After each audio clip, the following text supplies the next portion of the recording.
Hello students, mathematics में आप सबों का स्वागत है। आज हम लोग आगे सांख्यिकी के बारे में पढ़ेंगे। उसके पहले एक चीज़ आप लोगों को बता देना चाहते हैं कि बीच में बहुत सारा समय बीत गया है। नया वीडियो अपलोड करने में काफ़ी समय लगा। इसके लिए मैं क्षमा प्रार्थी हूँ। आप लोगों को बहुत सारी दिक्कतें हुई होगी, बहुत सारे कमेंट्स मैसेज वगैरह आए हैं, लेकिन कुछ खास मजबूरी के कारण नहीं हो पाया है। अब रेगुलर आप लोगों को वीडियो मिलेगा और कंटिन्यू आप लोग अपना पढ़ाई कर पाएंगे। चलिए, तो आज हम लोग शुरू करते हैं सांख्यिकी। एक इम्पॉर्टेंट चैप्टर है, एग्ज़ाम्स में भी बहुत सारे क्वेश्चन इससे आते हैं। सांख्यिकी के बारे में आप लोग 9th क्लास में बहुत कुछ पढ़ चुके हैं कि सांख्यिकी आखिर होता क्या है, इसके अंतर्गत हम लोग किस चीज़ के बारे में पढ़ते हैं। हम लोग सांख्यिकी के बारे में, सांख्यिकी एक डाटा का कलेक्शन है, संग्रह है। कैसे डाटा का? तो किसी भी निश्चित उद्देश्य से किसी काम को करने के लिए हम उसके पहले कुछ डाटा को कलेक्ट करते हैं, जिससे कि हमारा निश्चित उद्देश्य पूरा हो सके। अब वह डाटा संख्या के रूप में सूचना का एकत्रीकरण है। जितने भी मैसेजेज हैं उनका डाटा के रूप में कलेक्शन करना। डाटा का कलेक्शन, उसका मतलब उसको कलेक्ट किए, उसको सजाए। प्रस्तुत करने से पहले उसको सजाया जाता है। असेंडिंग ऑर्डर में बढ़ते क्रम में सजाएं, घटते क्रम में सजाएं, सारणीकरण विधि में उसको सजाएं, ग्राफीय रूप में सजाएं।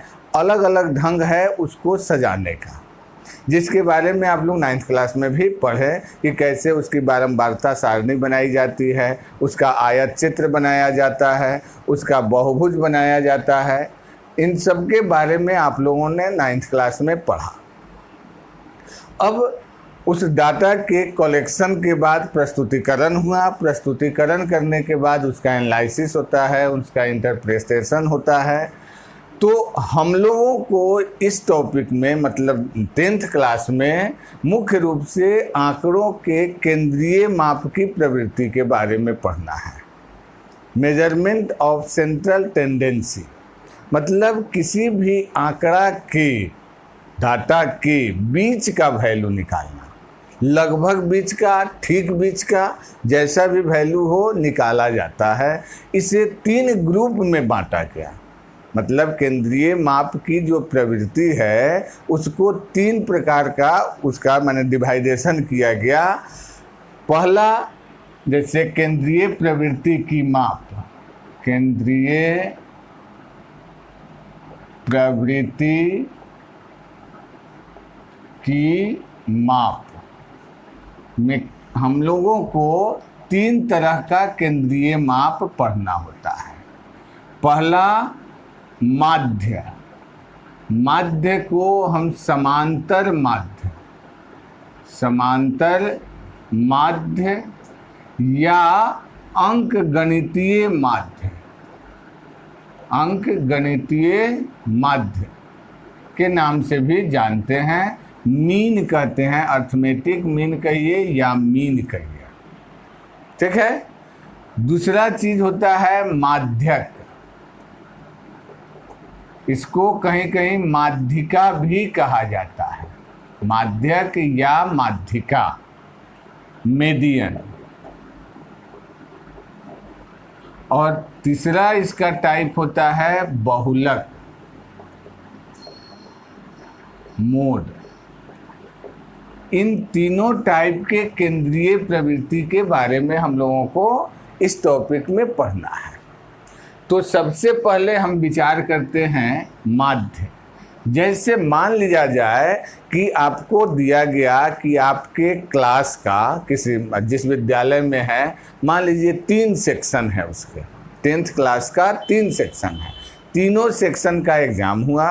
उस टेस्ट में किस क्लास का परफॉर्मेंस सबसे अच्छा है, किस सेक्शन का सब, टेंथ क्लास के किस सेक्शन का परफॉर्मेंस सबसे अच्छा है, ये चीज़ जानने के लिए अलग अलग उस तीनों सेक्शन के प्राप्तांक का माध्य निकालते हैं, एवरेज निकालते हैं, औसत निकालते हैं, जिससे पता चलता है कि किस सेक्शन का औसत परफॉर्मेंस, एवरेज परफॉर्मेंस अच्छा है। तो अगर हमारा उद्देश्य यह प्राप्त करना है कि किस सेक्शन का परफॉर्मेंस सबसे अच्छा है, तो उसके लिए केंद्रीय माप हमको माध्य निकालना होगा। अगर यह नियम एक लगाया गया कि हमारे स्कूल के टॉप 50% जो स्टूडेंट हैं उनको कुछ अवार्ड देना है, टॉप 50% मतलब आधा स्टूडेंट, तो आधे स्टूडेंट को का चुनाव हम कैसे करेंगे, मतलब कितने प्राप्तांक से अधिक नंबर पाने वाले विद्यार्थियों को अवार्ड दिया जाए, इस चीज़ का पता लगाना हो तो हमको एक ऐसे नंबर की आवश्यकता होगी जिससे आधे स्टूडेंट को अधिक नंबर आया है और उनको अवार्ड दिया जाएगा। तो ठीक बीच का वैल्यू निकालना, यानी एक ऐसा नंबर निकालना जिससे आधे स्टूडेंट को अधिक नंबर आया हो और आधे को कम नंबर आया हो, इसके लिए हम मीडियन निकालते हैं, माध्यक निकालते हैं, जो सबसे बीच का वैल्यू होता है। और अगर हमको यह प्राप्त करना हो कि किस माने अधिकांश स्टूडेंट, मैक्सिमम स्टूडेंट कितना नंबर के आसपास लाया है, ज़्यादातर स्टूडेंट का नंबर किस अंक के आसपास है, तो अगर यह चीज़ हमको ज्ञात करना है तो उस आंकड़ा का हमको बहुलक निकालना होगा। तीनों में थोड़ा सा, तीनों ही आंकड़ा के मध्य का वैल्यू होगा, एक ठीक बीच का होगा, एक लगभग बीच का होगा और एक जिसके आसपास ज़्यादातर वैल्यू होते हैं। तो इस तरह से तीनों अलग अलग उद्देश्य है और इनकी पूर्ति के लिए हम अलग अलग केंद्रीय माप निकालते हैं। तो सर्वप्रथम हम लोग पहले माध्य के बारे में जानेंगे कि माध्य होता क्या है और इसका कैलकुलेशन हम कैसे करेंगे। इसके लिए थोड़ा सा एक चीज़ ध्यान देना है, सांख्यिकी में दो तरह का आंकड़ों का जो वर्गीकरण हम करते हैं प्रस्तुत करने के लिए, तो इसमें दो तरह का आंकड़ा बनता है। एक ठो को अनग्रुप्ड डाटा, अवर्गीकृत आंकड़ा कहते हैं, अवर्गीकृत आंकड़ा चाहे सारणी, अवर्गीकृत सारणी, और एक हुआ वर्गीकृत सारणी। तो अवर्गीकृत का मतलब क्या, जिसमें वर्ग अंतराल नहीं हो, वर्ग के रूप में उसको नहीं बांटा गया हो। जैसे सिंपल एक दे दिया जाए कि 10 स्टूडेंट का टेस्ट लिया गया और उनका नंबर इतना इतना इतना इतना आया, अलग अलग उनका नंबर लिख दिया गया, तो ये अनग्रुप डाटा अवर्गीकृत आंकड़ा कहलाया।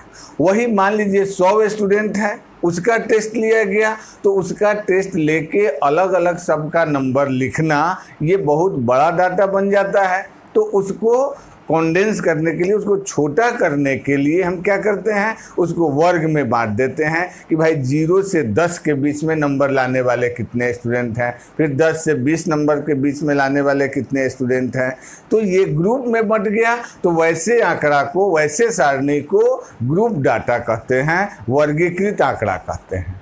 हम लोगों को 10th में मुख्य रूप से वर्गीकृत आंकड़ा के बारे में माध्य उसका निकालना पड़ना है, लेकिन ऑब्जेक्टिव क्वेश्चन अवर्गीकृत आंकड़ों से भी आता है। तो सबसे पहले हम लोग अवर्गीकृत आंकड़ा के बारे में देखेंगे कि इस पर किस तरह का क्वेश्चन आता है। और सिंपल चीज़ है, मीन निकालना, माध्य निकालना मतलब औसत निकालना, एवरेज निकालना, जो आप लोग छोटे क्लास में पहले से अच्छे से पढ़ चुके हैं, अच्छे से समझ चुके हैं, और उसी चीज़ को थोड़ा सा नाम उसका चेंज होगा, लेकिन काम हमको उसमें वही करना है। तो चलिए पहले हम लोग देखते हैं माध्य के बारे में। इसमें से जो कुछ लिखना हो उसका स्क्रीनशॉट आप लोग ले लें।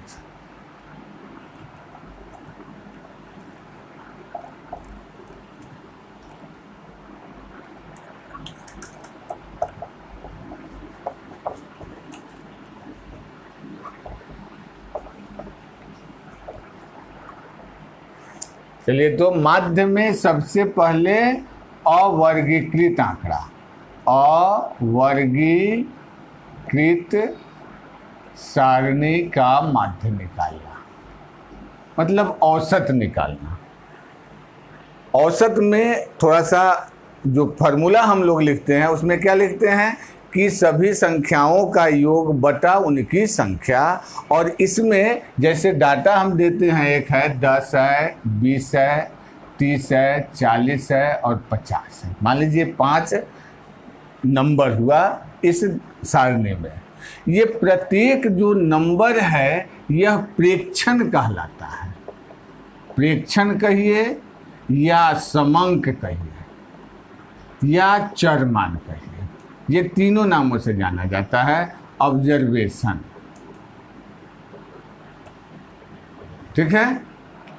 तो इसका मीन निकालना माने सारे ऑब्जर्वेशन के योगफल में इनकी संख्या से भाग दे देते हैं। तो मीन का फॉर्मूला क्या लिखेंगे? मीन को हम x बार से डिनोट करते हैं। मीन बराबर समांकों का या प्रेक्षणों का या चरमानों का, समांकों का योग बटा समांकों की संख्या, समांकों की संख्या। ये फॉर्मूला हो गया माध्य का।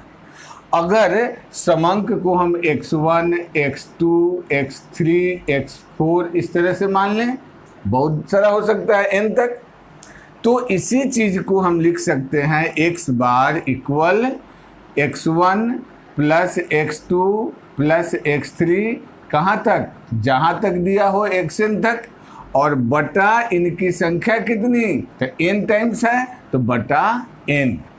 ऐसे भी लिख सकते हैं x बार बराबर, या इसी को एक ग्रीक भाषा का शब्द होता है, इसको पढ़ते हैं सिग्मा, सिग्मा पढ़ते हैं, ठीक है। इसका मतलब होता है टोटल सम, समेशन का चिन्ह होता है, मतलब कुल योग, ठीक है। तो इसको लिखते हैं हम, अगर इस रूप में लिखे तो इसका मतलब क्या हुआ? समांकों का योग। तो योग मतलब सिग्मा।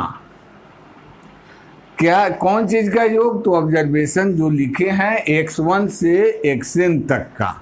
तो यहाँ लिखते हैं xi, जहाँ i कहाँ से शुरू है? तो पहले चरमान से 1 से लेके कहाँ तक? तो यह ऊपर लिखा जाता है m, ऐसे लिखते हैं सिग्मा xi, i जहाँ 1 से लेके n तक, और बटा n। ये हुआ आपका संकेत के रूप में इसका फॉर्मूला। इसको हम शॉर्ट में ऐसे भी सिग्मा xi बटा n या 1/n सिग्मा xi, i बराबर 1n, अलग अलग ढंग से इस तरह से हम इसको सजा सकते हैं। तो ये माध्य निकालने का, अवर्गीकृत आंकड़े का माध्य निकालने का एक फॉर्मूला होगा, ठीक है।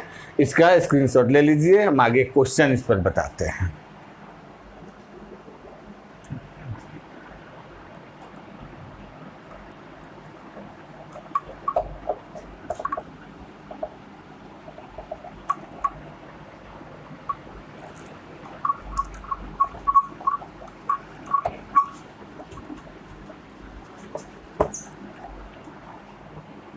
चलिए, जैसे लिखे थे यहाँ 10 है, 20 है, 30, 40 और 50 का माध्य निकालिए, ठीक है।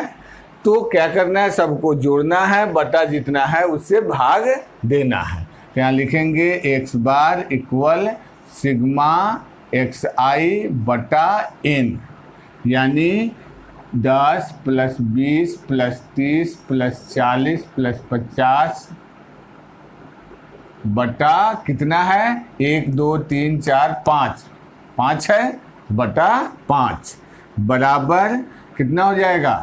10 60 60 120 150 बटा 5, यानी 5 तिया 15, 30 माध्य हुआ इसका।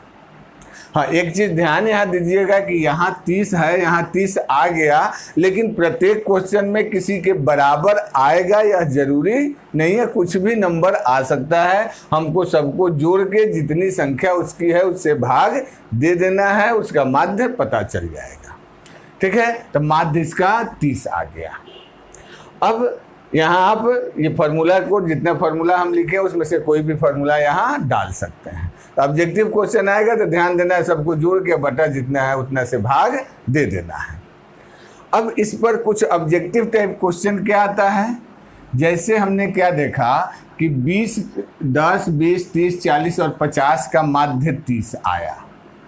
कहता है कि किसी प्रेक्षण का, माने n प्रेक्षणों का माध्य 30 है और इस प्रत्येक प्रेक्षण में अगर 2 जोड़ दिया जाए, कोई संख्या जोड़ दिया जाए, माने 2 अगर जोड़ दिया जाए तो क्या होगा, 12 हो जाएगा, 22, 32, 42, 52 हो जाएगा। तो जो नया आंकड़ा मिला उसका माध्य कितना होगा। तो याद रखिए जितना इसमें जोड़ेंगे उतना ही माध्य में बढ़ जाता है। प्रत्येक प्रेक्षण में जो संख्या जोड़ा जाएगा वही संख्या माध्य में भी बढ़ा दिया जाए तो नए आंकड़े का माध्य मिल जाता है। अब जोड़ के देखते हैं, मान लीजिए 12 है, 22 है, 32, 42, 52, 5 तो है, बटा 5 होगा।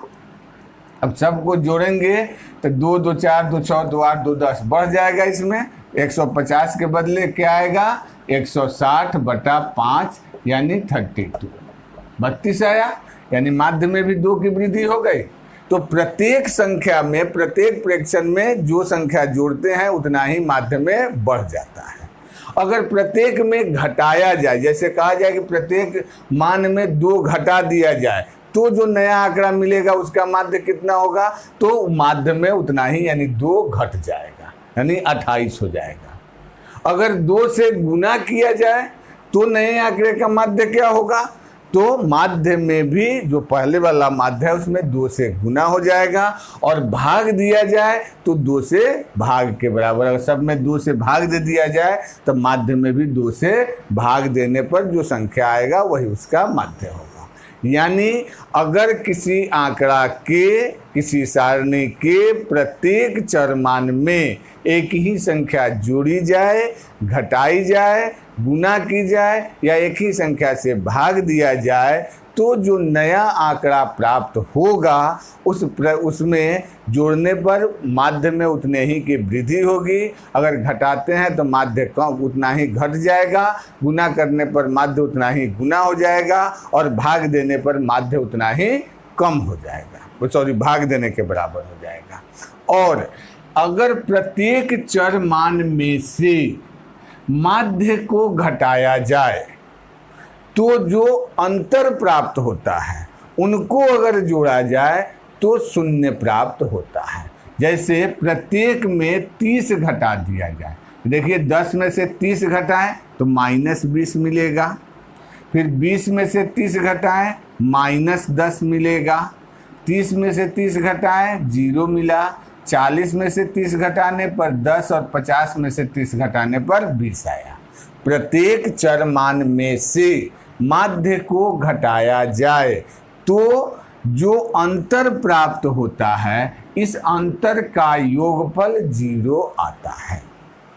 यानी कहा जाता है, एक स्टेटमेंट आएगा कि अगर n आंकड़ों के, एक n प्रेक्षणों के का माध्य x बार है और प्रत्येक में से माध्य को, प्रत्येक प्रेक्षण से माध्य को घटाया जाए तो उनके अंतर को विचलन नाम से जानते हैं, विचलन कहते हैं। तो इन चर मानों का उनके माध्य से विचलनों का जो बीजीय योग होता है, यानी योगफल होता है, वह शून्य प्राप्त होता है। ये चीज़ आपको याद रखना है, ये सारा चीज़ जो कि ऑब्जेक्टिव क्वेश्चन में आपको सहायता करेगा। इसका स्क्रीनशॉट लीजिए तो हम उस सारे बात को लिख देते हैं, याद रखिएगा। तो चलिए अभी बताए थे जितना समझाए कि जब भी किसी आंकड़ा के प्रत्येक चर मान में एक ही संख्या जोड़ी जाए, घटाई जाए, गुना की जाए या भाग दिया जाए तो उसका माध्य भी मतलब नए चरमानों का माध्य भी उतना ही बढ़ जाता है, घट जाता है, उतना गुना हो जाता है या उससे डिवाइड करने के बराबर होता है। इसी बात को हम यहाँ सजा के लिख दिए हैं, इसको ज़रूर याद कर लेना होगा, आपको याद रखना है इसको, ठीक है। स्मरणीय तथ्य में आप लोग लिखेंगे इसको। क्या लिखे हैं यहाँ कि यदि x1, x2, x3, xn जो चर मान है उसका माध्य अगर x बार है और प्रत्येक में से x1 माइनस x बार, x2 माइनस x बार, xn माइनस x बार घटा दिया जाए प्रत्येक में से माध्य को, और तब जो अंतर आए उसको जोड़ने पर 0 प्राप्त होगा। फिर अगर प्रत्येक में a जोड़ा जाए, जैसे x1, x2, x3, xn का माध्य x बार है और प्रत्येक में a जोड़ा गया, कोई संख्या, कोई चर माने कोई अचर मान, तो माध्य भी उतना ही बढ़ जाएगा।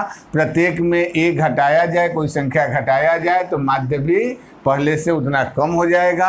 अगर प्रत्येक में a से गुना किया गया तो माध्य उतना से गुना करने के बराबर होगा, और प्रत्येक में a से डिवाइड किया जाए तो माध्य उतना से भाग देने के बराबर प्राप्त होगा। ठीक है, इसका स्क्रीनशॉट ले लीजिए, तब आगे बताते हैं। चलिए, एक तरह का क्वेश्चन और इसमें पूछा जाता है आपसे।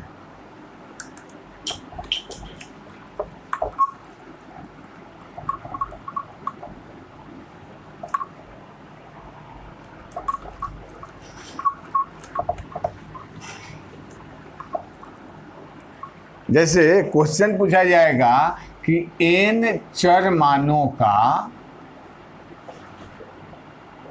माध्य x बार है, चाहे मान लीजिए कि 25 है, n चर मानों का माध्य 25 है, और गणना में गलती से गणना करते समय गलती से एक आंकड़ा, एक चर मान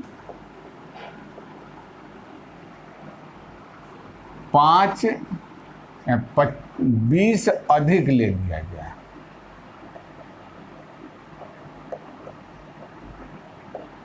लिया गया, तो वास्तविक माध्य बताएं क्या होगा।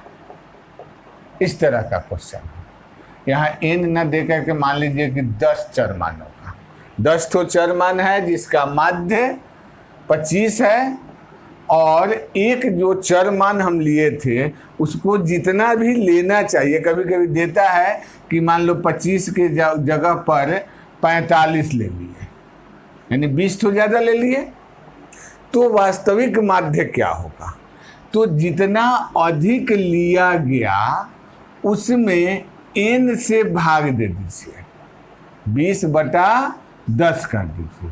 जितना अधिक लिया गया उसमें n से डिवाइड कर दीजिए, जितना आएगा वही माध्य में जोड़ दिया जाएगा। क्योंकि बढ़ा है तो उतना ही इसमें बढ़ा दिया जाएगा, तो 25 और 2 27 हो जाएगा। सॉरी, अधिक ले लिया गया था तो सही मान कम था तो घटा देंगे, अगर अधिक ले लिया गया है तो उतना कम हो जाएगा तो घटा देंगे, अगर कम ले लिया गया है तो उतना ज़्यादा हो जाएगा तो इस संख्या को इसमें जोड़ देंगे।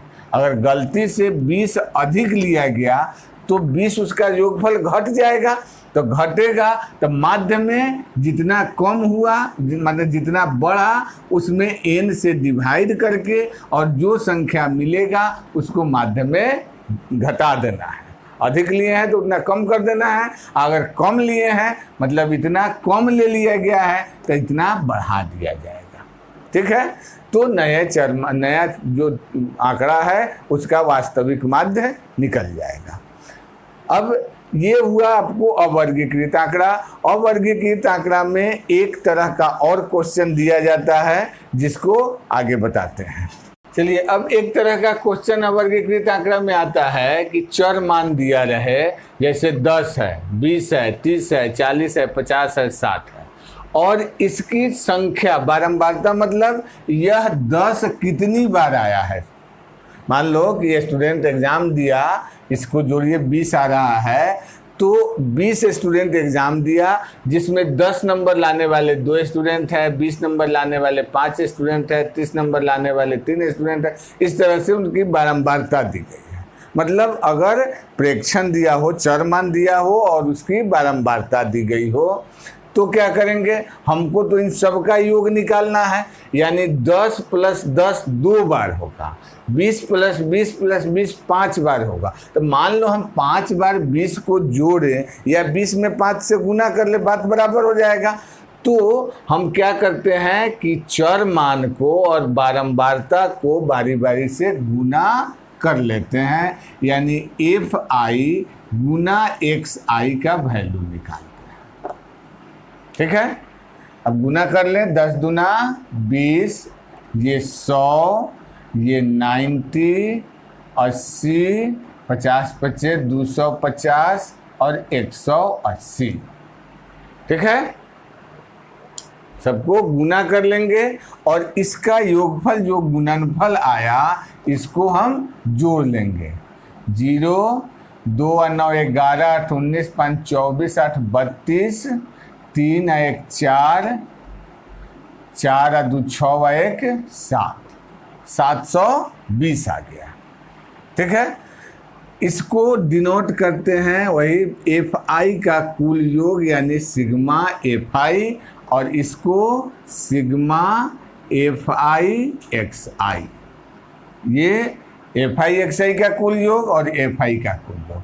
अब यही ना हमारा कुल योग मिला आंकड़ों का, तो इस कुल योग में कुल संख्या से भाग दे देना है। तो इसके लिए फॉर्मूला हम बना देंगे, x bar equal sigma fi xi बटा सिग्मा fi हो गया, और इक्वल 720/20 36 बराबर 36 आ गया। तो इन आंकड़ों का माध्य 36 आ गया। तो इस तरह का सवाल भी दिया जा सकता है इसका माध्य निकालने पर प्रश्न। ठीक है, तो ये अवर्गीकृत आंकड़ा का सिंपल माध्य हुआ जो आप लोग पिछले क्लास में भी पढ़ चुके हैं, लेकिन इस पर बहुत सारा ऑब्जेक्टिव क्वेश्चन आ सकता है, इसलिए इसका रिवीजन जरूरी था। अब अगले वीडियो में हम इसका वर्गीकृत आंकड़ा जो मुख्य रूप से आप लोगों का सिलेबस है, अगले वीडियो में उसके बारे में चर्चा होगी कि वर्गीकृत आंकड़ा का माध्य हम कैसे निकालेंगे। वैसे वर्गीकृत आंकड़ा का माध्य निकालने का 3 मेथड होता है। तीनों मेथड का नाम, एक प्रत्यक्ष विधि डायरेक्ट मीन मेथड, एक एज्यूम्ड मीन मेथड या शॉर्टकट मेथड, लघु रीति या कल्पित माध्य विधि, और एक होता है स्टेप डेविएशन मेथड यानी पग विचलन या पद विचलन विधि। इन तीनों विधि से माध्य निकालते हैं। ठीक है, माध्य निकालने पर एक प्रश्न और रहेगा, या फिर माध्य निकालने के लिए माध्य दिया रहता है तो उसमें कुछ मिसिंग फ्रीक्वेंसी रहता है, बारंबारता नहीं दी गई रहती है, उसको निकालते हैं। तो इन सब के बारे में हम अगले लेक्चर में देखते हैं। और आप लोग अब निश्चिंत होकर हमारे साथ बने रहिए। अब कोई भी दिक्कत वीडियो अपलोड में नहीं होगा, अब कंटिन्यू आपको वीडियो मिलता रहेगा। आप अपनी तैयारी में लग जाइए। अब तक जो हुआ, बीच में जो गैप हुआ, इसके लिए हम क्षमा प्रार्थी हैं। अब आगे ऐसा नहीं होगा। चलिए, हमसे जुड़े रहिए, वीडियो को लाइक ज़रूर कीजिए और चैनल को सब्सक्राइब कीजिए। तब तक के लिए धन्यवाद।